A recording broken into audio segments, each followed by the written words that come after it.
আমি তো আলী বাবা না যে গর্তের সামনে দাঁড়িয়ে আছি, প্রচুর সোনা দানা ভিতরে দেখা যাচ্ছে, চিচিং ফাঁক বললাম নিয়ে যা, ওকে মহসিন হলের জন্য দিয়ে দিলাম 2 টুকরো, ওকে এটা যেহেতু করতে পারছি না, শুনলাম অনবরত চেষ্টা করতে রাজি আছি। That commitment is there from my whole team. একজন এসে লিটারেলি আমাকে বুকে জড়িয়ে ধরলো, জাস্ট লাইক আপনি অমুক না। আমি বললাম জি। ডাকসু করে ফেললেন স্যার,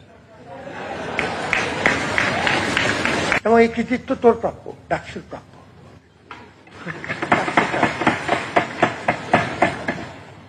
ধন্যবাদ জানাই বাপ আমাদেরকে এবং মা। আমি মনে মনে চোখ বন্ধ করে একটু চিন্তা করছিলাম যে কি ধরনের যুদ্ধের ভিতর দিয়ে আমরা গিয়েছি। মানুষের অকুণ্ঠ ভালোবাসা পেয়েছি, আল্লাহ সাহায্য পেয়েছি, এবং সবাই মিলে আজকে আমরা একসাথে হলাম।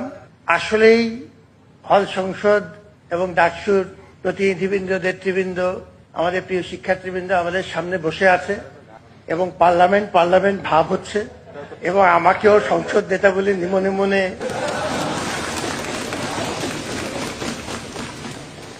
যে কোনো বিবেচনা এটি একটি বড় পাওয়া।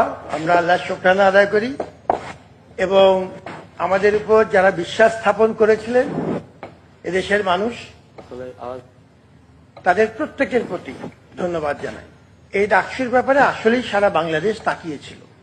এই কথাটি আমি বুঝি এই কারণে